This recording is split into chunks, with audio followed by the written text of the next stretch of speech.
شورا اور خندق، اس اجتماع اور حرکت کی خبر بر وقت مدینہ پہنچ گئی، چنانچہ رسول اللہ صلی اللہ علیہ وسلم نے صحابہ کرام سے مشورہ کیا. حضرت سلمان فارسی نے خندق کھودنے کا مشورہ دیا. یہ رائے پسند کی گئی اور اسی پر اتفاق ہو گیا. چونکہ مدینے کے مشرق، مغرب اور جنوب تین اطراف میں لاوے کی چٹانیں ہیں. آج بھی آپ اگر تھوڑا سا مدینہ سے باہر نکلے تو وہ آپ کو نظر آتی ہیں. اس لیے صرف شمالی علاقہ لشکر کے داخلے کے لائق تھا، یعنی ایک طرف سے آ سکتے تھے سب. لہذا رسول اللہ صلی اللہ علیہ وسلم نے اسی جانب حرہ شرقیہ اور غربیہ کے درمیان کا سب سے تنگ مقام منتخب کیا، جو کم و بیش 1 میل ہے. وہاں خندق کھود کر دونوں حروں کو ملا دیا، یعنی بیچ کا پارٹ جس سے لشکر آ سکتے تھے 1 مائل کی وڈتھ تھی، اس کو آپ نے پورے کو خندق کھود کے دشمن کا راستہ روک دیا. مغرب میں یہ خندق سلا پہاڑی کے شمال سے شروع ہوئی تھی اور مشرق میں مقام شیخین کے پاس حرہ شرقیہ کے ایک بڑے ہوئے سرے سے جا ملتی تھی. آپ نے ہر 10 آدمیوں کو 40 ہاتھ خندق کھودنے کا کام سونپا اور خود خندق کھودنے اور مٹی ڈھونے میں شریک ہو گئے. ڈیلیگیشن آف ورک آپ دیکھیے، مینجمنٹ دیکھیے آپ کی کہ کس طرح کہ 10 آدمیوں کو 40 ہاتھ، تو ہر ایک کے حصے میں کیا آیا جی، اور اتنا آسانی سے پھر کھودا جا سکتا تھا. لوگ رجز پڑھتے اور آپ جواب دیتے، یعنی شعر پڑھتے. کام کر رہے ہیں اور ساتھ ساتھ شعر پڑھ کے ایک دوسرے کو انٹرٹین کر رہے ہیں تاکہ تھکاوٹ کا احساس نہ ہو، اور آپ صلی اللہ علیہ وسلم جواب دیتے. نیز آپ رجز پڑھتے اور لوگ جواب دیتے. لوگوں نے خندق کھودنے میں بڑی مشقتیں برداشت کی، بالخصوص جاڑے اور بھوک کی شدت. سردیوں کا موسم تھا اور سردیوں میں بھوک زیادہ لگتی ہے، اور جب بھوک لگتی ہے تو سردی زیادہ لگتی، اور سردی لگتی ہے تو آپ کھل کے کام نہیں کر سکتے، سکڑتے جڑتے رہتے ہیں، اور جب تک دھوپ نہیں نکلتی کام شروع نہیں کرتے اور لیزی ہو جاتے ہیں. چنانچہ ہتھیلی بھر جو لائے جاتے اور بو دینے والی چکنائی کے ساتھ کھانا بنایا جاتا، یعنی چربی وغیرہ کے ساتھ. لوگ اسی کو کھا لیتے، حالانکہ حلق سے اس کا اترنا مشکل ہوتا. مشکل ترین کام اور ناپسندیدہ کھانا. بعض اوقات ایسا ہوتا ہے نا کہ تعلیم کے دوران ہاسٹل رہنا پڑ جاتا ہے اور کچھ عرصے کے لیے گھر والا کھانا نہیں ملتا، تو لوگ صرف اس بنا پہ پڑھنا لکھنا چھوڑ دیتے ہیں کہ مرضی کا کھانا نہیں ہے. اور یہاں پر سردی کا موسم ہے اور خندق کھودی جا رہی ہے، مشقت پر مشقت ہے، لیکن جذبے میں کوئی کمی نہیں. لوگوں نے رسول اللہ صلی اللہ علیہ وسلم سے بھوک کی شکایت کی اور اپنے پیٹوں پر ایک ایک پتھر بندھا ہوا دکھایا، تو آپ نے انہیں اپنے پیٹ پر 2 پتھر دکھائے. خندق کی کھدائی کے دوران میں بعض نشانیاں بھی دیکھنے میں آئیں. حضرت جابر رضی اللہ تعالیٰ عنہ نے رسول اللہ صلی اللہ علیہ وسلم کی بھوک کی سختی دیکھی تو صبر نہ کر سکے. اپنی بکری کا ایک بچہ ذبح کیا اور ان کی بیوی نے 1 سا تقریباً 2.25 کلو جو پیسا، آٹا بنایا.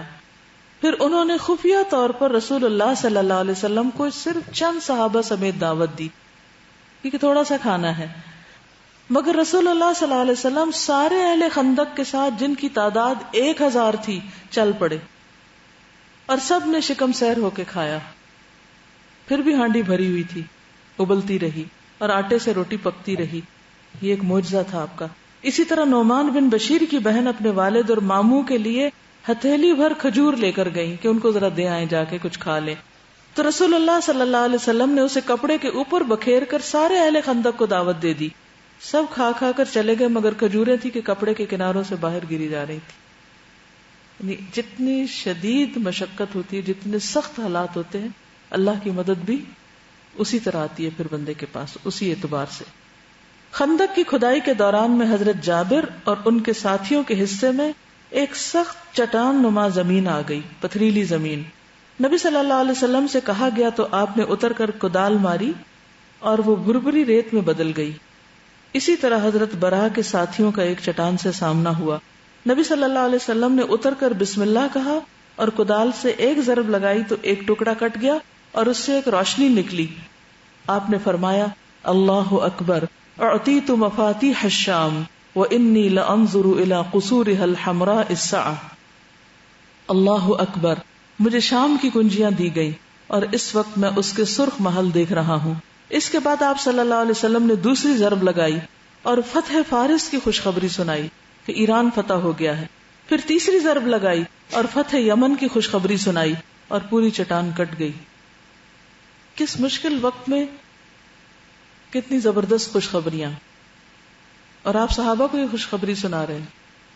ہم جیسے لوگ ہوتے شاید ہنسنے لگ جاتے کہ اس وقت پیٹ پہ 2 پتھر بندھے ہوئے ہیں، کھانے کو کچھ ہے نہیں، چاروں طرف سے عرب کے دشمن ٹوٹ پڑے ہیں اور باتیں ہو رہی ہیں کیسر و کسرا کے محلات کی. یہ کیسے ممکن ہے؟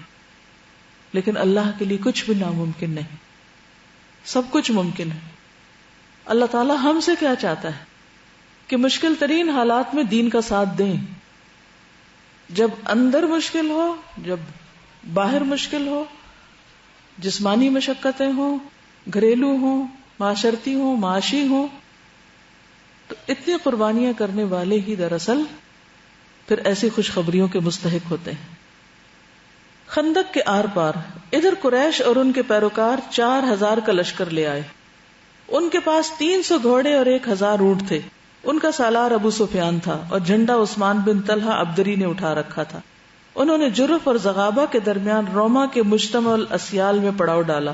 دوسری طرف غطفان اور ان کے پیروکار اہل نجد 6000 کا لشکر لے آئے اور احد کے دامن میں وادی نقمہ کے آخری سرے پر خیمہ زن ہوئے.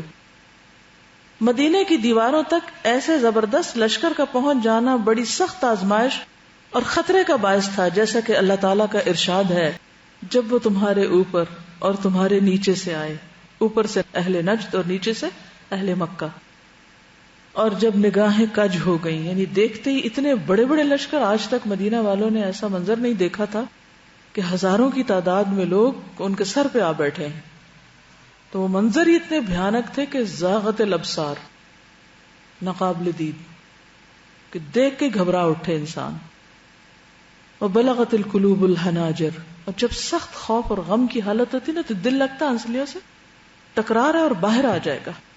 حلق تک دل پہنچ رہے تھے خوف کے مارے کہ اب تو گئے ہی گئے، ختم ہی ہو گئے. اور تم لوگ اللہ کے ساتھ طرح طرح کے گمان کرنے لگے. آپ غور کیجئے کہ جب آپ کی زندگی میں سخت مشکل وقت آتا ہے نا تو اس وقت اپنا ایمان سنبھالنا اور اللہ کے بارے میں گمان اچھا رکھنا سب سے مشکل کام ہوتا ہے. باہر تو جو ہوتا ہے سو ہوتا ہے، اندر ایک عجب طوفان اور زلزلہ آ جاتا ہے انسان کے.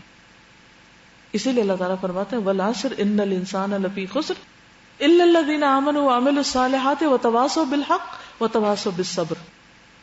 اور یہ کیفیت ہر ایک پر آتی ہے جب اس کو وَتَوَاصَوْا بِالصَّبْرِ کی شدید ضرورت ہوتی ہے. اس وقت مومنین کو آزمایا گیا اور انہیں شدت سے جھنجھوڑ دیا گیا. اب انصار جنہوں نے نبی صلی اللہ علیہ وسلم کو اپنے گھر دعوت دی تھی کہ آپ یہاں آ جائیں، ہم آپ کو پناہ دیتے ہیں، جو آپ کے ساتھ ہر جگہ قربانیوں کے لیے تیار تھے، اب ایسا وقت آ گیا کہ سبھی کچھ ختم ہوتا نظر آ رہا ہے. تو اس وقت کیا کیا گمان شیطان دل میں ڈال سکتا ہے، کیا کیا وسوسے ڈال سکتا ہے کہ یہ سب مصیبت تم پہ کیوں آئی، کس وجہ سے آئی.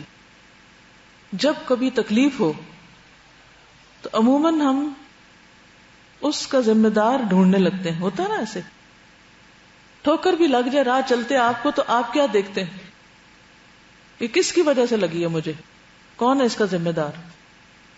اپنے آپ کو بھول جائیں گے کہ ہماری بھی کوئی مشکل ہے، لیکن فوراً دیکھیں گے کہ دوسرے نے ہمارے ساتھ کیا زیادتی کی ہے، اس کا قصور ہے، بلیم گیم شروع ہو جاتی.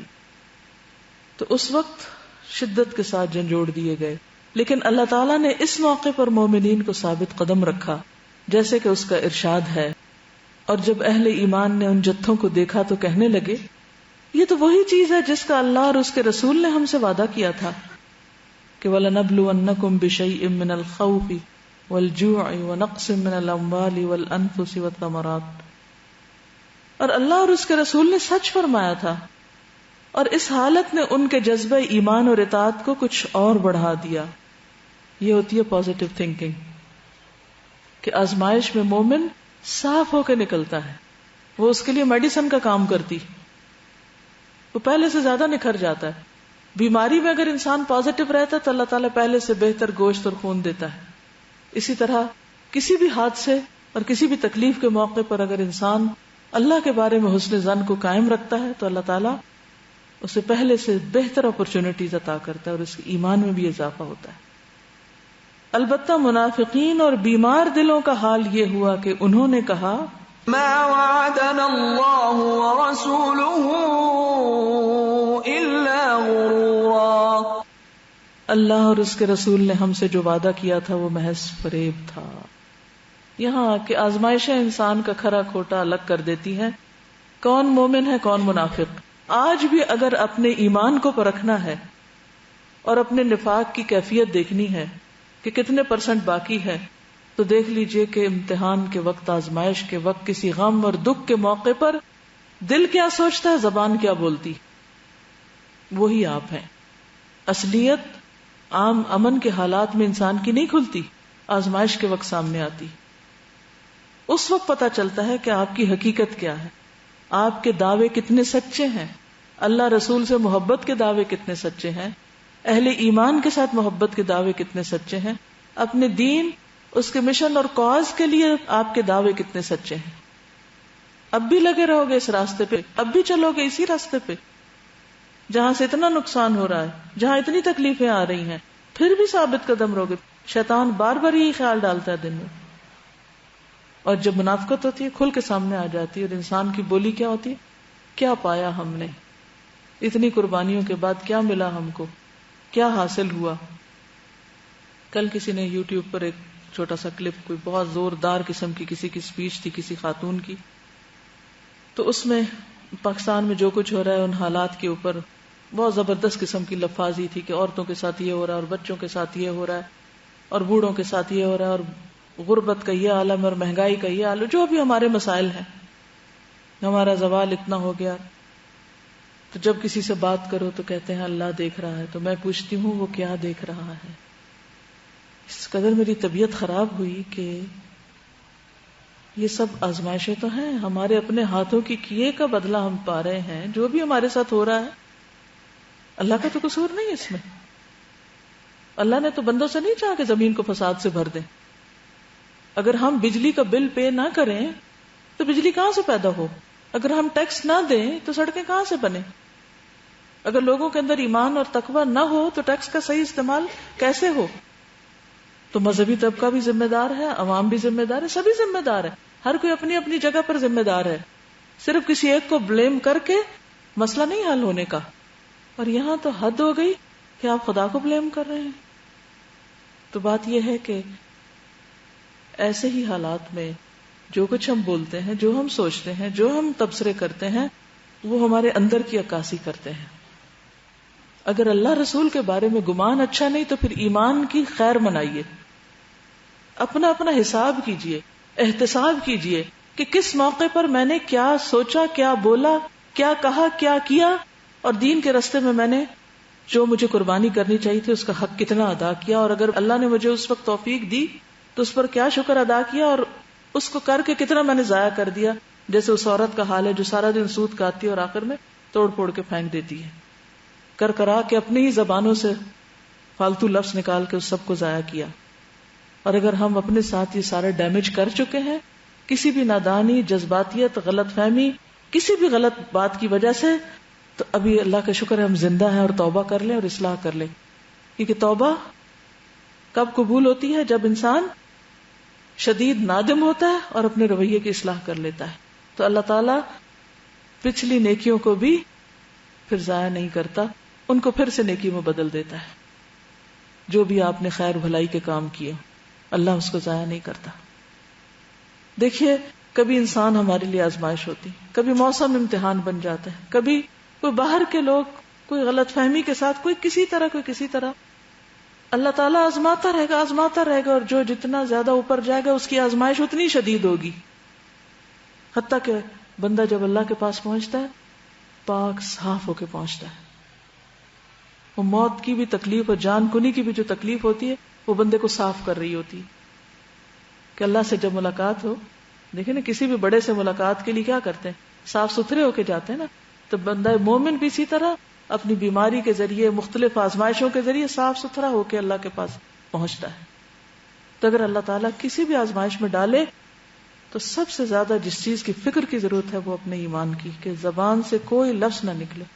آنکھیں آنسو بہائیں گی لیکن زبان ایک لفظ نہیں بولے گی جو اللہ کو ناراض کرے. اور اگر شیطان وسوسے ڈالنے کی کوشش کرے تو بھی یہی کہیں جو ان مسلمانوں نے کہا تھا، ھذا ما وعدنا اللہ ورسولہ، یہی تو اللہ رسول نے ہمیں بتایا ہے، یہ تو ان کا وعدہ ہے، ایسا تو ہونا ہی ہے. ام حسبتم ان تدخلوا الجنہ ولما یأتکم مثل الذین خلوا من قبلکم، جنت ایسے ہی مفت میں مل جائے گی کسی آزمائش میں پڑے بغیر؟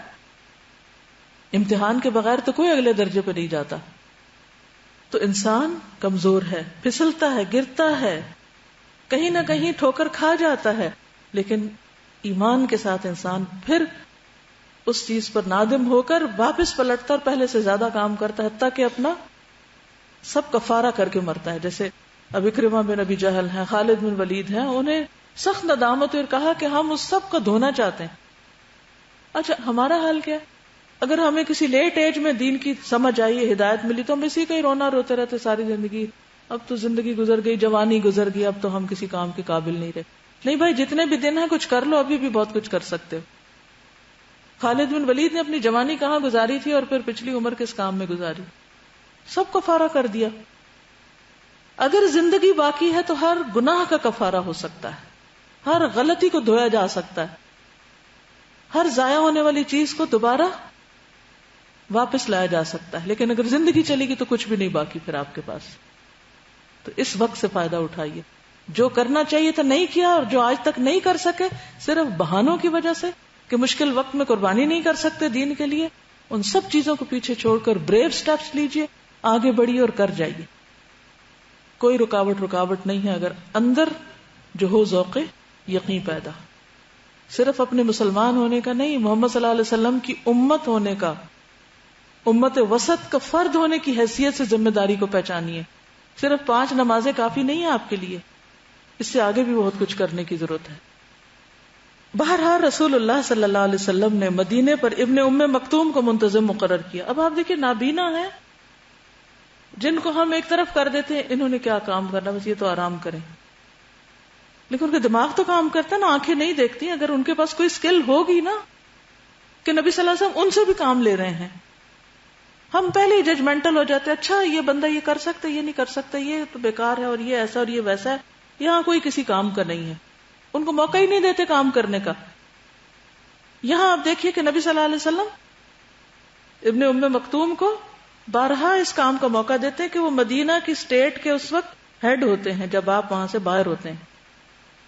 کوئی چھوٹا سودا نہیں ہے جو ان کو دیا جا رہا ہے. عورتوں اور بچوں کو گڑھیوں میں محفوظ کیا، پھر 3000 کا لشکر لے کر نکل پڑے اور جبل صلع کو پشت پر کر کے قلعہ بندی کی شکل اختیار کر لی. سامنے خندق تھی جو مسلمانوں اور کفار کے درمیان حائل تھی.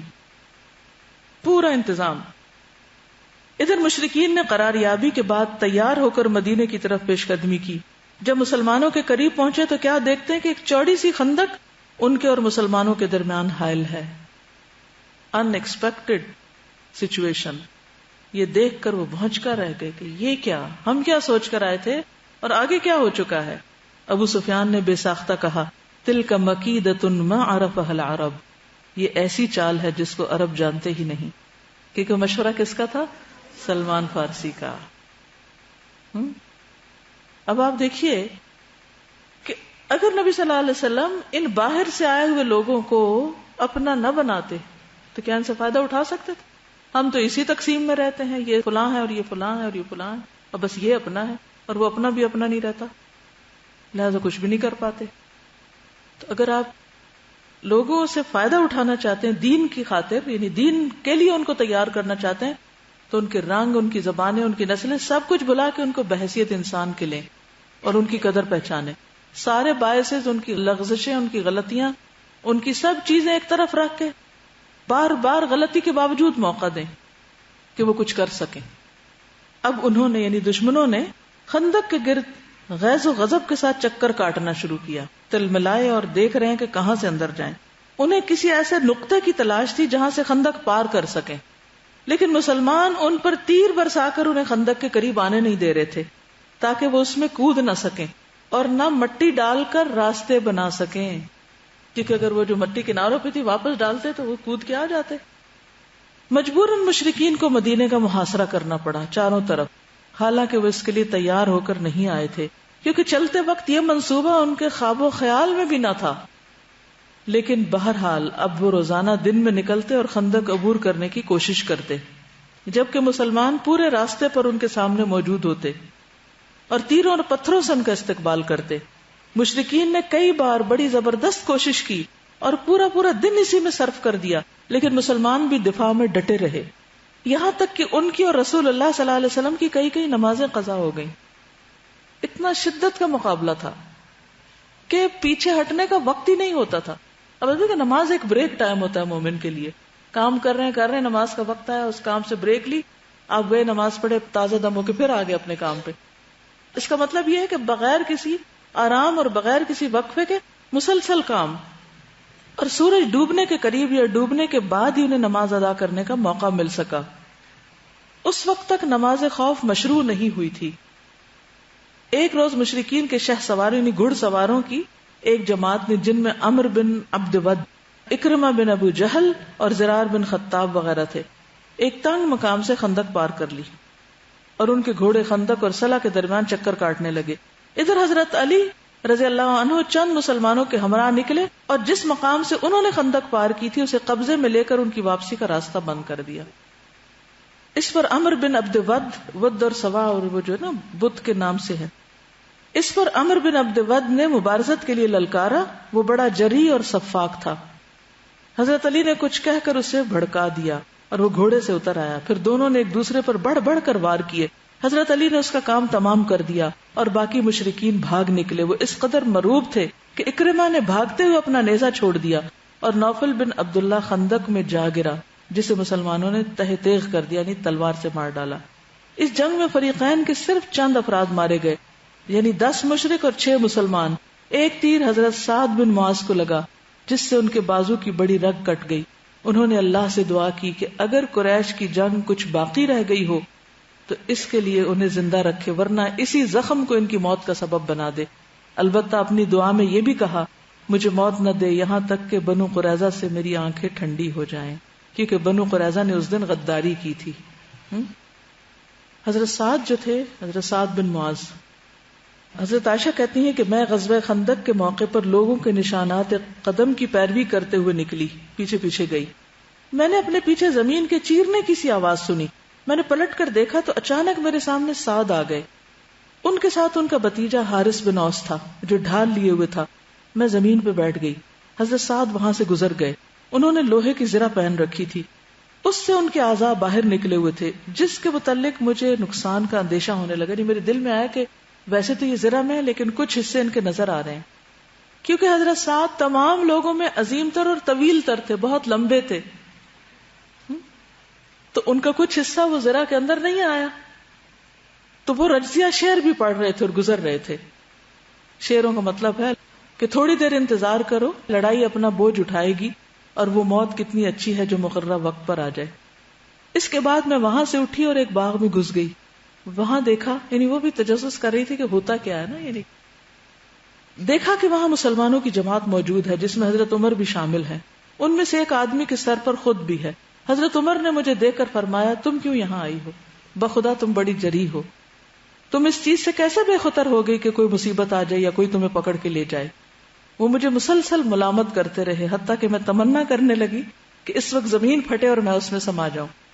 اسی دوران اس آدمی نے اپنے چہرے سے خود ہٹایا تو وہ حضرت طلحہ بن عبید اللہ تھے۔ وہ کہنے لگے ارے عمر، آج تو تم نے بہت ہی حد کر دی، اللہ کے علاوہ کہاں جانا ہے اور کہاں پکڑ کر جمع ہونا ہے؟ پھر حضرت سعد مشرکین نے قریش میں سے ایک آدمی جس کا نام ابن ارقہ تھا اس پہ تیر برسانے لگا، کہنے لگا یہ نشانہ روکو کہ میں ابن ارقہ ہوں۔ وہ تیر حضرت سعد کی بازو کی رگ میں لگا، وہی جو ننگی تھی جگہ، اور اسے کاٹ گیا۔ حضرت سعد نے اللہ سے دعا کی کہ اللہ اس وقت تک مجھے موت نہ دے جب تک میری آنکھیں بنو قریظہ سے ٹھنڈی نہ ہوں۔ بنو قریظہ کے لوگ زمانے جاہلیت میں ان کے حلیف اور آزاد کردہ غلام تھے۔ بہرحال ان کا زخم بھر گیا اور اللہ نے مشرکین پر آندھی مسلط کر دی، لڑائی سے مسلمانوں کی کفایت فرمائی اور اللہ طاقتور اور غالب ہے۔ اور اس کے بعد یہ لشکر جو تھے واپس چلے گئے۔ ایک تو ہوتا ہے نا بڑا نقشہ جنگ کا، اور ایک ہوتا ہے چھوٹا چھوٹا ایک ایک صحابی کیا کر رہا ہے.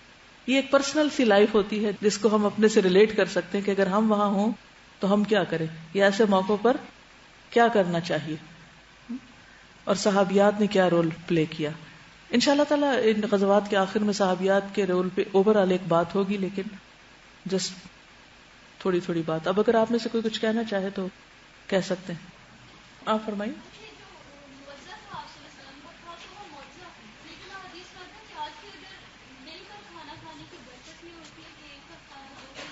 بالکل مل کے کھانا کھانے کی برکت جو ہے وہ حضرت جابر اور جو وہ کھجوریں آئی تھی دوسرے صحابی کے لیے، اس میں ہم دیکھتے ہیں.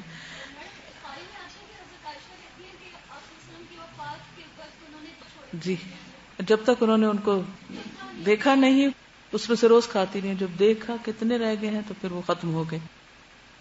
حضرت عمار بن یاسر جو تھے ان کے لیے آپ نے اس دوران ہی خوشخبری دی تھی کہ تمہیں شہادت نصیب ہوگی ایک باغی گروہ کے ہاتھوں.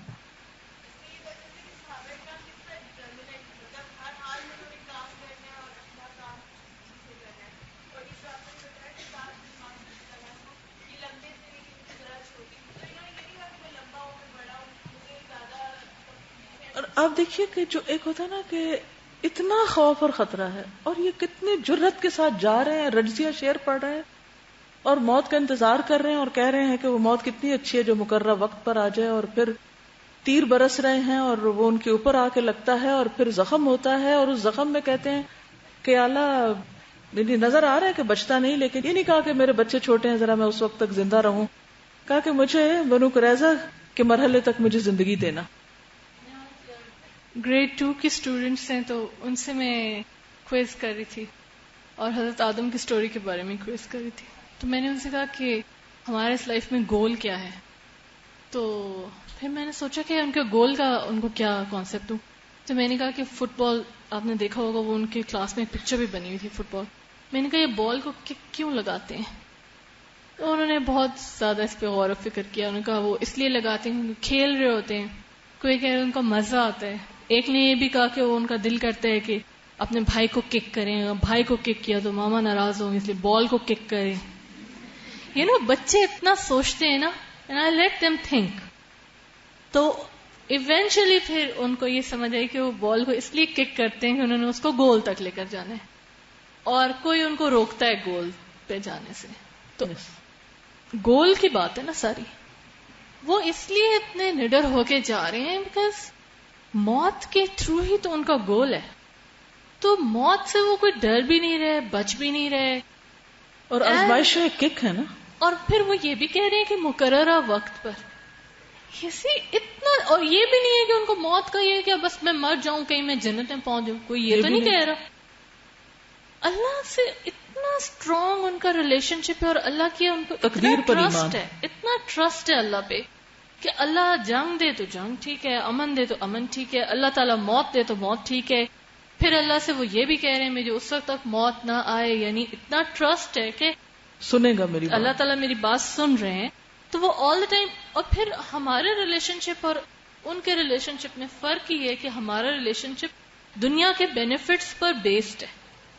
اس لیے اللہ تعالیٰ قرآن میں بھی کہتے ہیں نا کہ حج پہ بھی تم دیکھو گے کہ بہت سارے لوگ سے دنیا کی بھلائیاں مانگتے ہیں. تو اگر ہمیں جب تک دنیا کی بھلائی ملتی رہے تب تک ہم کہتے ہیں اللہ تعالیٰ ہم پر اتنا مہربان ہے اور اللہ کا اتنا فضل ہے اور کرم ہے، اور جو ہی وہ ذرا سا کوئی بینیفٹ جائے تو پھر ہم کہتے ہیں پتہ نہیں اللہ ہماری سنتا نہیں ہے.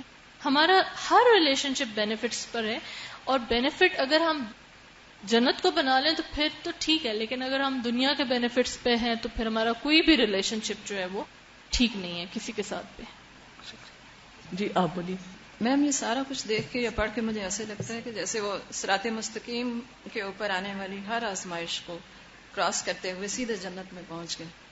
اور اس کے مقابلے میں ہم وی کیپ آن تھنکنگ، جب ہم یہ پڑھتے ہیں تو نو میٹر کہ ایمان کی تجدید ہوتی ہے اور انسپریشن بھی ہوتا ہے، مگر جب ہم اپنے سے کمپیرزن کرتے ہیں ان کا، تو میں یہ دیکھتی ہوں کہ ہم اپنے حقوق کا مطالبہ زیادہ کرتے ہیں. اور صحابہ کرام کی جو اہم فیچر ہے وہ یہ ہے کہ اپنے کسی حق کا کوئی مطالبہ نہیں کر رہے. اور دوسرا یہ ہے کہ ہم جو عملی جدوجہد ہم کر رہے ہیں اس کی کامیابی کا یقین نہیں رکھتے ہم، جتنا کہ ان لوگوں کو تھا. ان کو ساتھ ساتھ خوشخبریاں مل رہی تھیں، اور ہمیں ایٹ اے ٹائم پورا روڈ میپ تیار ہے قرآن کی صورت میں اور ان کی جدوجہد کی کامیابی کی صورت میں ہمارے سامنے ایٹ اے ٹائم ہر چیز موجود ہے.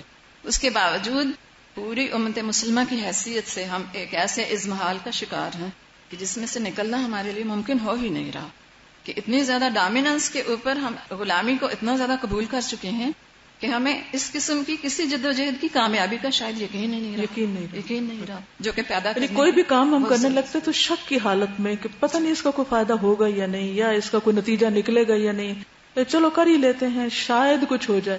لیکن یہاں آپ دیکھیے کہ یقین کی دولت سے مالا مال ہے. جزاکم اللہ خیر. سبحانک اللہم و بحمدک نشہد ان لا الہ الا انت نستغفرک و نتوب الیک. السلام علیکم و رحمۃ اللہ وبرکاتہ.